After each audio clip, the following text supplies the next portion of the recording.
Well, welcome to the luncheon, and we're very lucky to have the EU ambassador to the United States with us today. I did a little bit of homework and discovered a little bit about her background. She's had an illustrious career for a very young career at the age roughly when John Kennedy was president of the United States. So she studied at University of Vilnius. She studied international affairs. She quickly moved up the ranks in the foreign ministry.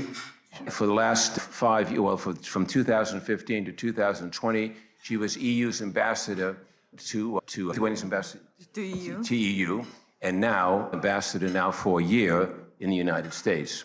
She mentioned to me earlier that it's easier to be an ambassador from a country than ambassador from the EU, which I thoroughly understand, and reminds me of Kissinger's famous comment, if I want to speak to Europe, who do I speak to? So she's been filling in on who she speaks to. She's also a professor at Vilnius University, and her dissertation was national self-awareness and the formation of a state land as it applied to CIS countries, I believe. Yes. And so she has some experience with US media because she was on 60 Minutes last month. And so we have an easier interview than 60 Minutes, but probably a brighter crowd than the average viewer there. So welcome and thank you for coming. Thank you. Thank you for having me. So let me begin with a simple question, is that 3 weeks ago we had an election in the United States. And what lessons do the Europeans make? What do they think about this election of 3 weeks ago? Well, first of all, we congratulate American people for their democratic choice. That's probably the diplomat and the ambassador can say. And I think that our lesson, maybe it's not really a lesson, but an experience, because the president-elect already was the president once, and we know that we actually how to deal, that we are ready here to be as constructive as possible. We have plenty of opportunities of their cooperation. We are the biggest trade partner. The EU is the biggest foreign investor here in the United States. We are the biggest foreign job creator in the United States. So there is no actually any subject, any sector in economy of the United States where EU or member states would not be present. You would not find any. So I think we have plenty of opportunities of cooperation. And the transatlantic cooperation is, of course, not only about trade. It's about security, defense, and here it is. Where we are here to be helpful and to be part of the dialogue. Now, the advantage you have is that you've seen him before, 4 years ago, or 8 years. And does he seem like a new person, or are we expecting the old person? What's your view on the incoming president? Well, there is always new things. I myself actually worked for the Lithuanian president as a chief foreign policy advisor, national security advisor. So I know that, when you go, even if you have 2 consecutive terms, when you go from term 1 to term 2, you always want to review and renew the things. So I'm sure there will be new things. And like right now, when you see the announcement of nomination, for example, you see that it's much faster. You see new faces, but you see, some people who were already involved in the Trump team in his first term. So I really believe there would be really a balance between what was already there and the new elements, more energetic, more outgoing, I think. I heard yesterday that we know he has very controversial nominees put before Congress coming up for review. But in the second chair, we see some sort of more grounded, more experienced, more mainline actors, if you will, who are playing a secondary role. Have you heard that? Have you seen that? No, we know Senator Rubio very well, who we hope will be confirmed by Senate as the Secretary of State, the associated or the Deputy Secretary, and the counselors who were announced. As well, there are other people who have been exposed to the foreign service and international relations. So I think that we are concentrating really on trying to on those contacts which we already have established. The rallying call for the Trump election was Make America Great Again. Does Europe have some sort of rallying calls, a far-reaching rally call? So now we have a Hungarian presidency, so they have the Make Europe Great Again call.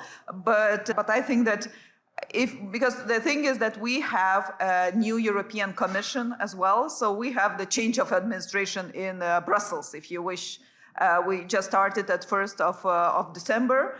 And there are two major topics actually in there. Maybe they are not so nicely, it's not sound bites. We are from Brussels. We don't make sound bites. So, but one topic is actually security. One priority is security for incoming commission. All, the national security, defense, Ukraine, but as well economic security. And another topic is competitiveness. I heard when I was entering the hall, you were talking about how to increase Romanian competitiveness, but actually I really believe we all have to put an effort as all 27 member states to increase our competitiveness, our efficiency, to integrate our financial markets, to give more flow for the investments and scale-ups. All this noise about tariffs coming up to Canada to the north and Mexico to the south, and also now to Europe. What do you make of that? Do you think this is for real, or this is scaring you before he steps into office on the 20th? Well, you have the saying that you have to prepare the sledge in the summertime. So I think that we have to be ready and take literally what the president elect, and then during the campaign as the candidate, what he was saying, and I really take it seriously. And the people who are appointed in some of the positions, they as well talked a bit about tariffs. So we have to be ready. But as I said, these months which we have, or these days which we have left until the inauguration, we have to use for our really positive agenda. Like, for example, President Trump puts a lot of emphasis on energy. So European Union is the biggest client of American LNG right now. We pay $65 billion a year for that. If you open, more facilities for the export, if it drives the prices down, we're more than glad. And this is the actually strategic question, because being more diverse and less dependent on Russian fossil fuels, this is what matters. This is why even, strategic allies with US matters. So we are ready to work on that. We are ready to work, to see what can be done on China, what we can do on the defense procurements, because anyway, we have to do that, not because US President-elect is saying, but because it's the interest of ours. If it comes to tariffs, well, I have to admit that if they are introduced on this side, we will have to react, and we will have to respond in the similar manner as is done in here. You mentioned security there, and the 900-pound gorilla, of course, is Ukraine. And every month that seems to go by, people seem to indicate that 2025 will be the year of a deal or some kind of negotiation. Generally speaking, what's the EU's view on this? Well, nothing on Ukraine without Ukraine. That's number one. Ukraine is at our borders. It's a question of our security as well. It's not only about Ukraine. Yes, European leg of NATO should be strengthened. It should not be crippled.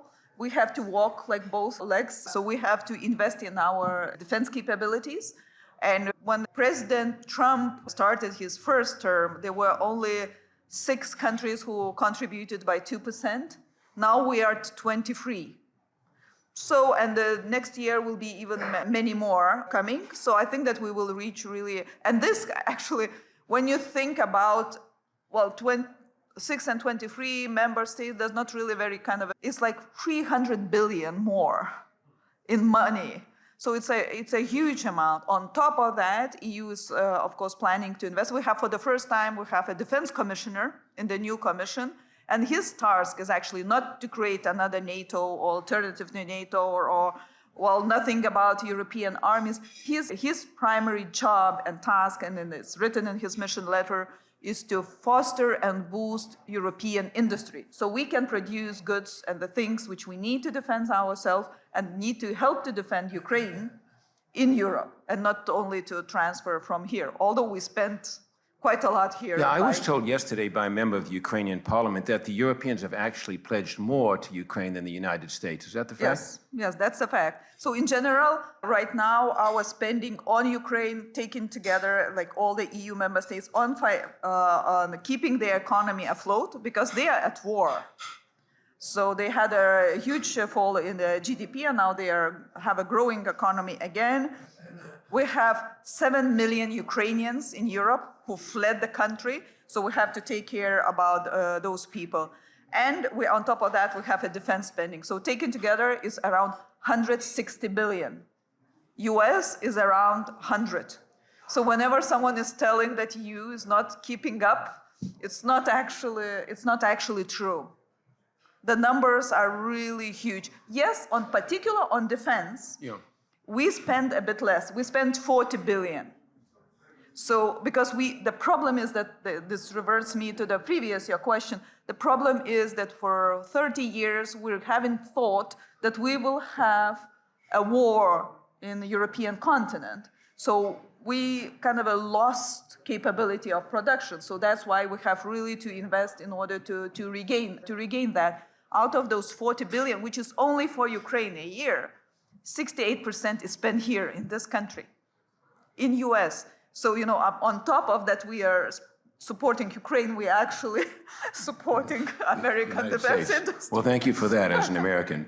Let me ask, I had a chance to interview Neil Ferguson last month, and he told me that he doesn't feel there's much collective coherence in Europe on the question of the war. He said not all Europeans fear Putin equally. So if you're in Portugal, you're not too worried about it. If you're in your country with Russia on both sides, you are worried about it. What do you think of that comment? They do not fear Putin equally. Well, it's a geographical proximity and historical experience question. We live I'm coming from Lithuania. I lived to this country, for my people lived there for generations and generations, and we fought several wars with them in our history. So yes, of course, when you come from Portugal, you don't maybe see that. But to take any decision in EU, be it on how we support Ukraine, be it on sanctions, be it even how we support financially migration, the refugees from Ukraine. Every time you need unanimity. And we have all 27 member states voting, even if they kind of don't believe in that Putin will come to Portugal.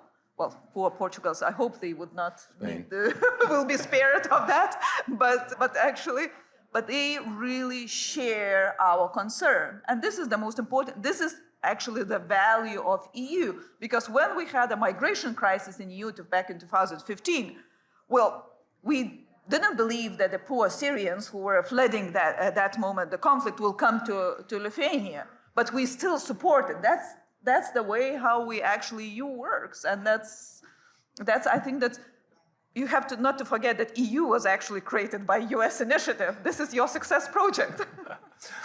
In the United States, in this election, there's some issues that seem to be the same, of similar concern. We have the issues of immigration, so that was a foremost issue. Mm-hmm. In this particular election, we have questions of progressive values versus non-traditional values. You have some of those same issues and security concerns in Europe as well, very similar. Is Europe approaching these things in a specific way that we could learn something, or what's your view of that? I know it's a difficult question, so take it one by one. Okay, so first of all, when I arrived to Brussels to be Lithuanian ambassador to EU in 2015, I arrived directly to the migration crisis, which, when you come from the north, you never think that is the question you deal. It was extremely sensitive. If you remember, it was not really, crossing the land border, which we still have between Greece and Turkey, or Bulgaria and Turkey. It was the sea border. The ships were sinking, those kids on the floor, on the shore, those poor people. So it took actually literally couple of years in general to try to manage, because one of the things was to manage. And we as well talked about, how to manage when you speak about the people who are really in the need of asylum and they are really refugees, and then how you manage economic migration because you still need workers, and how you manage illegal migration.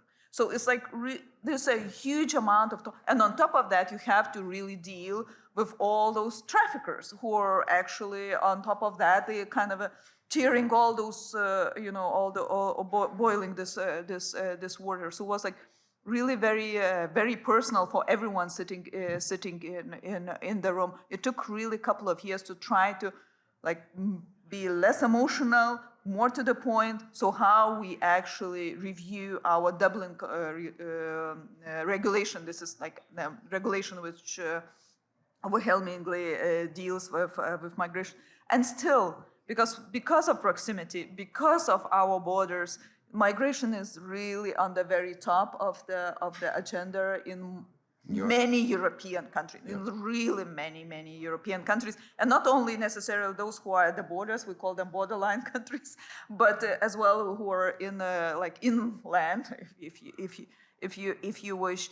I know the discussion is constantly going, but for the first time, for example, this migration crisis forced European Union to have such a called border institutions. Frontex was strengthened, and now they're actually, if you have a problem on the border, you can call a meeting, and then they will send you extra border guards from the other countries where maybe at that moment they are not so much in need. So it's kind of it fostered a bit more integration on the border security.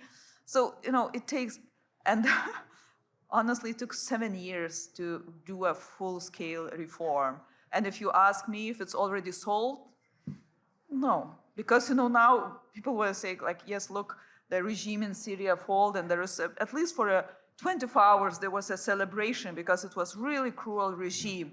Regime lasts long, but they fall fast. But for Europeans, I can tell you when the people in Brussels were talking, oh my God, we don't know what's coming, and we will have to deal again probably with their human lives, because we're dealing with their human lives, and it's really important to be sensitive. Going back to the question of Ukraine, the Poles have taken a kind of different tack. Foreign Minister Korsky was saying that in the United States, we know you have other issues. You have the Middle East, you have China, you have, Russia.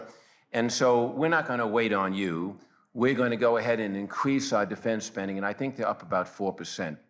Do you think U.S. support of Europe depends on other countries going to at least 2%? Or what's your view on that? Well, first of all, I think that everybody has to do their share. That goes without saying. So it's Poland is above 4, probably close to 5. If I remember correctly, all the Baltics and Nordics are way above 2%, and most of them are above 3% right now.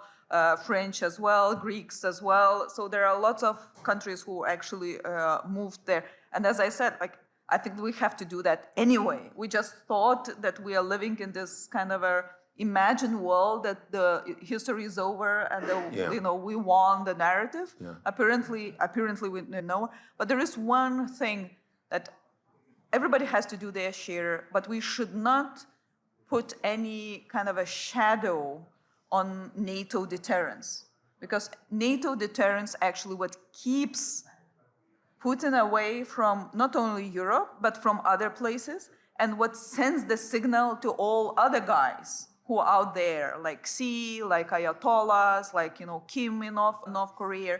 Because if we set the doubt that NATO deterrence work, this actually unravels the global order, and those bad guys will think that they can act, and nobody will actually help the neighboring countries. Yeah, Neil Ferguson was making the comment. He thinks that Putin's political objective is to convince the Europeans that NATO's a paper tiger.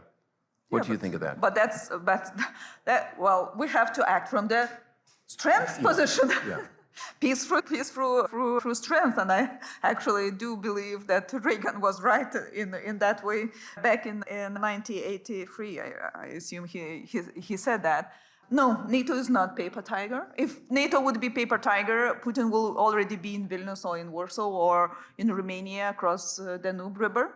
It's not, and he's not there. Yep. Yes, he tries with the hybrid attack, with Yep. some sabotage, with some kind of things here and there, tries to push the red lines of ours, but he's not yet tried like really seriously because he knows that, well, he cannot be sure that nothing will be, and I'm really pretty sure, because you have to remember the only time NATO Article 5 was invoked because of the request of United States of America.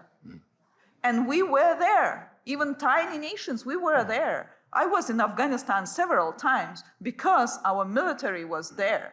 So, and we were like, we learned actually how to fight there, because otherwise we were paper tiger armies because we never had an experience like, you know, the independent country, newly independent countries. So I think that NATO is there. So that's why I said that. What's your sense of a deal? Somebody said that the danger is that it's sort of like Chamberlain in 1938. He will be tempted, the president will be elect, will be tempted by the glory of coming back and say, I stopped the war. And he'll sign a deal with a fellow that maybe you wouldn't want to sign a deal with. And then after 2 or 3 years, with time and patience, we're left in an ambiguous situation.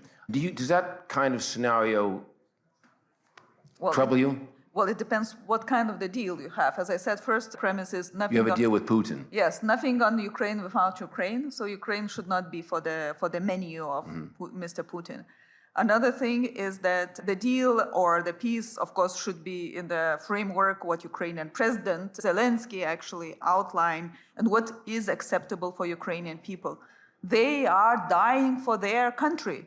They are dying actually for their values because they really believe they have to turn to the West, to our democratic way of life, not to the Russian way of life. So, you know, we have to be sure that we really keep them on this path where they want to be, and you know they have to have security guarantees. So the deal should ensure that Mr. Putin or whoever succeeds him is not testing again the borders, because he actually tested our borders, the Second World War borders, which were set by international community. And the one more important thing, that it will be not only the deal with Russia, because we have to ensure that they do not use this time after the deal to regroup and to come back with even bigger strengths. But we have to have a deal with China, with North Korea, because they are at this war. If not China's supply, Russia would not be at this stage where they are right now. 80% of battleground goods and dual-use goods in Russia right now comes from China or through China. They are at war. I'm not speaking about even South Korea. Oh my God, no. North Korea, sorry.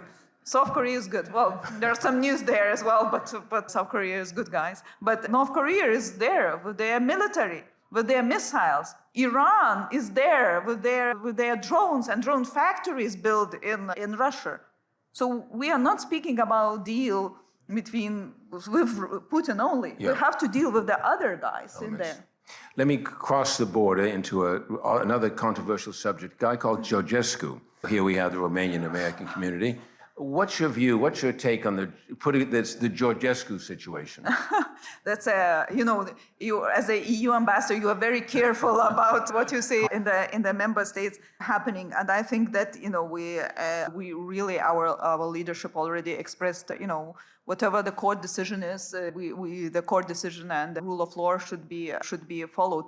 But actually, this whole situation is an example why we need to have some of here in this country criticize us, but we have a Democracy Act, which you have to be transparent how you actually get the money and where you get it from.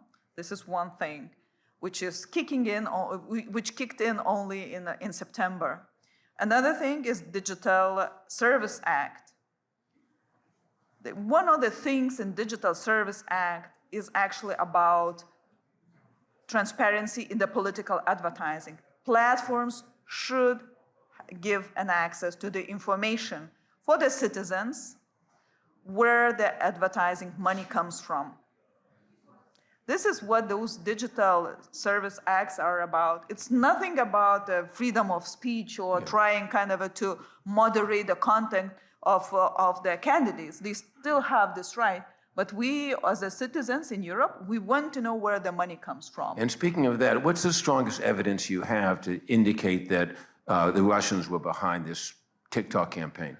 Well, I don't know about the evidence. There are specific people and specific institutions which will follow that through. But I think that we have that foreign interference is there. And it's happening not only through the social media, but happening from the e-media, online, traditional media, influencers. It's everywhere, and we have to actually acknowledge it. And as I was mentioning over the lunch, the healing starts only from acknowledging that we have the problem, and then we can take the actions. And my country was where I'm coming from. We were exposed since 2008, most probably, and we worked quite a long way in the EU to establish Stratcom, kind of an institutionalized Stratcom, how we deal with certain narratives, how we debunk the lies. But the problem is that we are facing more and more of that, and one of the biggest challenge actually will be AI, because disinformation with kind of combined with AI is a disinformation on steroids. It's like, it's impossible. There was a nice report done first by Germans, then by French, how their disinformation and the foreign interference work in their countries. So those bots can produce 2.5 tweets per second, or 2.5 posts in any other social media per second. So non-human can actually debunk that. You have to then, look into some other AI tools as the governments, as the citizens, as a lot of NGO in Baltics. There are a lot of NGOs dealing with that, because it's a part of the civil society.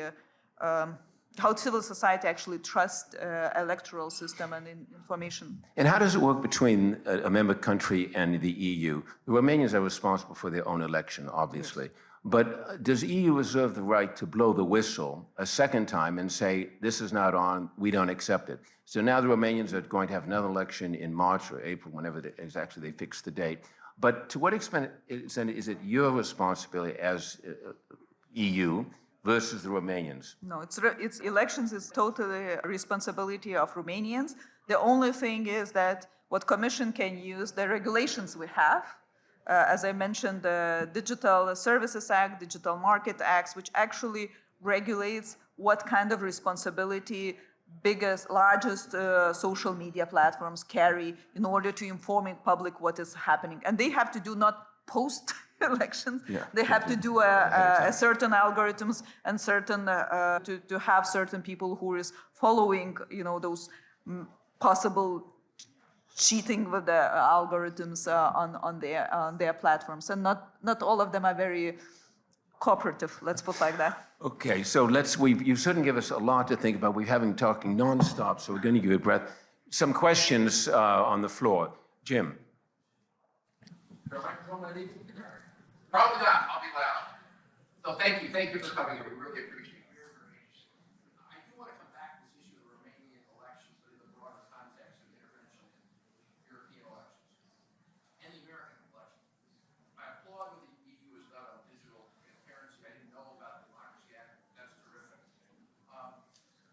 But that sounds like the United States too. A lot of process, which is good. But to what extent, and it's a very straight question, you serve in the EU representing Romania, you know folks, you represent the EU. To what extent do EU nations conceptualize these attacks on democracies in Europe? Here we are. What I would say was a serious... The mic. not working. But anyway, we hear It's you. on now. Uh-huh. So my question is, I'll just speak for myself. It seems to me that what Russia has been doing pretty obviously for a decade or more, they go back earlier in the Baltics, certainly has done in the United States, certainly did in Moldova, certainly has done in Romania in the last couple of weeks, is an attack on our countries. And it seems like too often we don't treat it as though we would treat an attack, existential attack on our country. I'm just curious how you would see that from a European Union perspective. Thank you. But we see, because we actually adopted those acts which shares, because look, okay, one step back. Nobody wants Brussels or any government to be a ministry of truth, that we will start saying, look, this is right post, this is not right post, this you cannot put on Twitter. We cannot do that. None of us, none of our democratic governments can do that, because it's a freedom of speech which we dear very much. But we recognize that there is a problem. The problem is actually not only, and the attacks are not only in political sphere. You probably remember what happened with COVID and all kind of the huge attacks, the people who were misinformed, but in general was even a foreign interference in there. So this led to the EU saying, look, the biggest platforms, TikTok, Meta, Google or Alphabet, Twitter, X, everyone who are operating in the EU. We want, if you are in the EU, we not really regulate what US or what you are doing in Central Asia. We're regulating what you are doing in EU. If you want to operate in EU, be nice, you have to have a certain algorithms in order to be able to follow up all illegal content, to make sure that if it's really illegal, you are able to take it out, but it will not be us. You have to have certain algorithms and responsible people for that in your own company. Because I have no really, the European Commission cannot tell for what is illegal in Romania or what is happening. And as I was saying, it's not always so cooperative because people do believe that it's an extra burden. Yes, it is, but it's a shared responsibility to act. And, it takes back and forth. Commission issued some of the, we call them inquiries or the first level, like, look, this is something wrong, and it's not because Commission, von der Leyen or some commissioner just thought that they have to do that, but because there were asks and requests from the people in there who are users of that. And then if it's not done, or if it's not the algorithms are not introduced, then there will come the fines. Because we don't have any other tools. As I mentioned, because the speed and quantity is not really up to anyone to react person by person. And we don't want to be a ministry of truth. New question. This gentleman right here with the glasses. Microphone.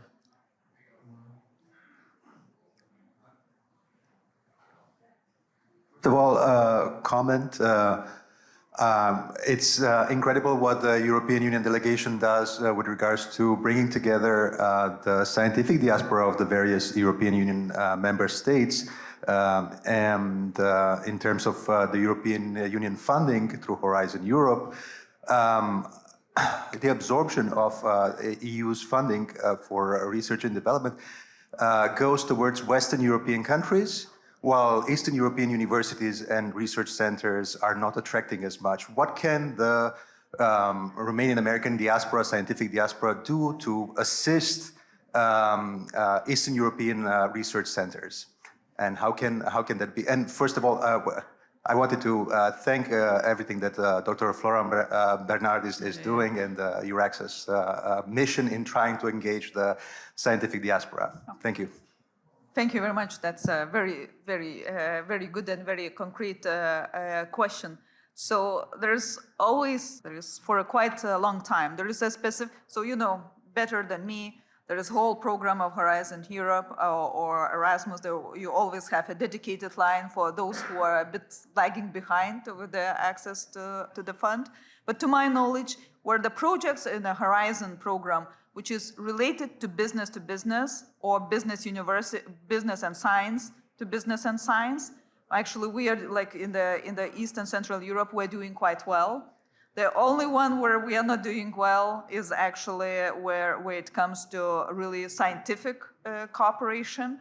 And there are two explanations. First of all, our universities have been, well, now I'm speaking like coming from the Eastern Europe. I know the topic. First of all, our universities had much more access to cohesion funds. So that's why they were like really a bit spoiled. Because in Horizon, you are competitive. You have to compete. While in cohesion, you have a national envelope, which you don't need to compete. So you should not really take for granted that they are not getting. Once the cohesion funds will go down, I can assure you, you will see the more competitiveness going. So especially those folks who come from US and have this competitive mind, I think that you have to really do an education back home, that it's a competition that actually drives innovation and they have to compete. This is one element. Another element which I think the countries, especially universities coming from the Central Eastern Europe, has to use is actually partnerships.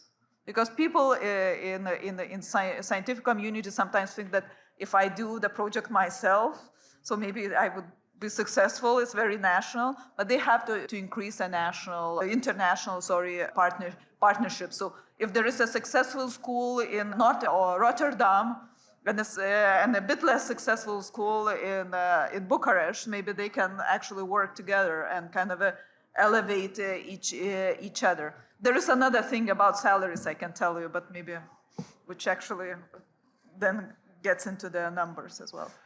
You've been here a year. How long is your term of office? 3 + 1, we say. 3 + 1. So like a president. And now what you represent is actually a very key figure in the sense that you mentioned at the beginning, the two biggest trading blocs in the world with all kinds of cultural affinities. Did you set for yourself some specific objective that you wanted to achieve? We heard the Romanian ambassador to the United States say, among other things, he wanted to go to all 50 states. You've been to 17. But leave aside your travel plans. Did you set in your mind that you had some specific objective to set for yourself personally or for the EU or as a Lithuanian? Yeah. Well, first of course, it's for the EU. I want to I'm not sure if I will 100% succeed, but I want really to contribute that EU would be seen as a really equal footing partner. Because the thing is that whatever topic you say, security, Ukraine, trade, China, I don't know, Iran, in the Middle East, we would not succeed if we would try to act alone there. Yeah. So that if this kind of a broad recognition that we are the partners of values, the partners of rule of law, the partners of whatever, we actually will succeed only if we act together. Now you've seen the United States, you've traveled around, you've been in the Midwest, you were in some election states just before the election. Did you shape a new opinion about the Americans or what they're like or how they're different from the way you arrived? Well, you went home. I think that one of the things which is related to elections, 97% here in DC voted for Kamala Harris. That's why I have to be outside. No, I think that it's extremely important. States are so different. This is one thing. Another thing is that most of the governors, most of different community leaders in those states, they really recognize how European Union is important. You won't believe. People will say, oh, you have to go and educate about EU in the states. Actually, those people usually who are working in one of the European factories, or they are leading the state, which is in 47 US states, EU is the biggest trade partner. So usually you don't need to educate governor or the mayor because they know that that's important. That's the important part about jobs, about income, about foreign direct investments. So I think that's important to get to kind of to strengthen this message and to explain sometimes people why for US people it's important to be part of European security. I think that's a bit of more topic where we discuss. In a way, because you hear all these policymakers like Richard Haas is saying that the United States has pivoted towards China, towards the Pacific Rim. But in fact, they've said that they've been saying that for 4 years and even 8 years, and I don't think that pivot has fully happened. When people say, well, the United States has moved on, and now they think about China, they think about Taiwan, they think maybe of the Middle East, and EU doesn't sort of fit into it, or what's your answer to why we matter in these issues? Well, because as I said, one of my kind of aims or goals is to explain that that we are stronger together. Well, let's take one simple example. Both President-elect and the previous, current administration President Biden really wanted to implement, the policy vis-a-vis China, which is to make sure that the U.S. and the West in general secures the edge technologies like AI, semiconductors, quantum computing, biotech. So if you really want to constrain China's access to, for example, semiconductors, you would not do that without Europe, because major semiconductor machines which produce semiconductor are produced in Europe.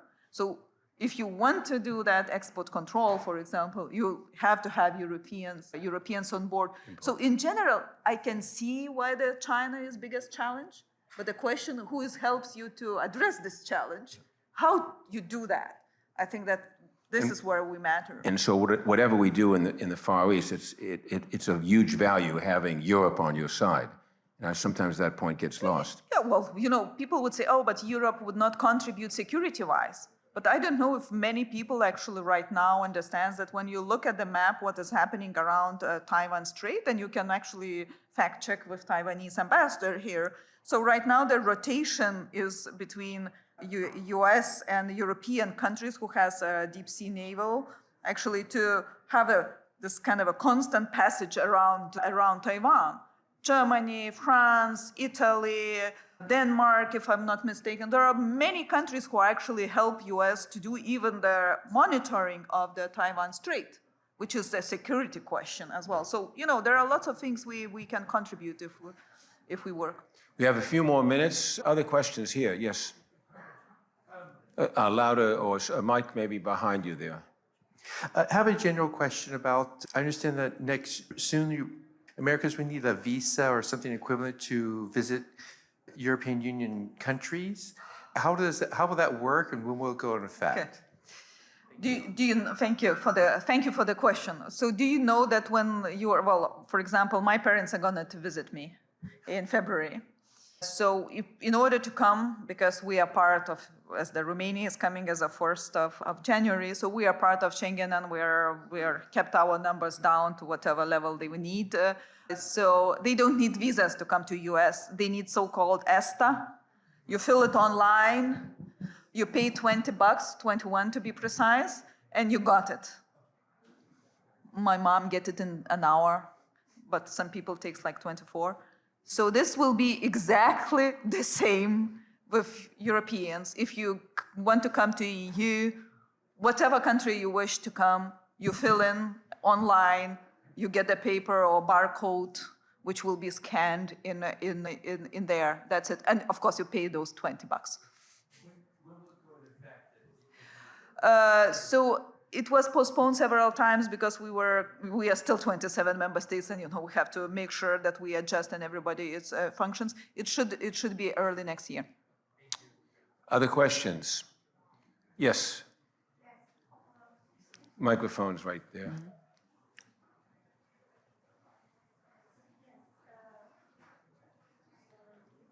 Jim will train you.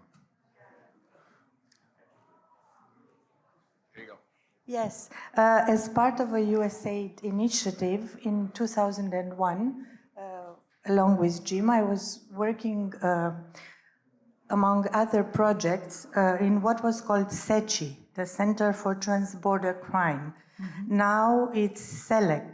It's an institution, a regional focal point for the communication and transmission of real-time law enforcement information on cross-border crime. My question is about the Romanian elections that, I'm sorry, I'm not calling the Georgescu case, because it's not just Georgescu, it's the Lasconi case too. We are a little bit confused, the population in Romania, because we don't know. Having SECI, CELEC in Romania, all the services, international and local, how come that the first tour of the elections was validated by CPP, by the court, and while people were voting, the court just canceled an election? It's an unprecedented situation, so we don't know now whom to fear. Are we fearing the Russian interference? Are we fearing the constitutional courts? It's a very tense situation in Romania that people experience. The Romanians in the diaspora, moreover, because they were expected to vote, some of them were voting, and then police was stationed in front of the embassies and people couldn't really vote. So we don't know whom to fear more. In Romania, it is a situation that it's still unsettled. I mean, Amanda, do you have a question there for that? What is it a comment or a question? Or? My question is that, yes, in the first tour, CPP and everybody, the court validated the election, and in the middle of the second term, they said there was an interference without giving evidence. So I'm wondering if there is evidence, why isn't it given? Because there's no evidence given so far. I mean, since 2 days ago, I didn't check the information. So we would like to know what, just to be a little Your bit opinion less on the tense. evidence. Well, Yeah, because you're a great ambassador, and I should have started like that. That Thank I'm you. I'm very happy that we have somebody to represent us, somebody as knowledgeable as you. As Europeans, I'm also an American. It's great to have somebody who's so competent. So I thought maybe you had an idea about my question as well. Thank you. Well, thank you for the question, but it's really the courts, national courts is national competences, and probably we will have to rely on that because we are the countries of rule of law. Well, I think in the interest of time, your time as well as ours, I want to thank you a lot. That was very interesting. You get so much stuck together in this 50 minutes or so. So we thank you very much for that, and I thank you all for coming. I know you have another session. Thank you. 5 minutes.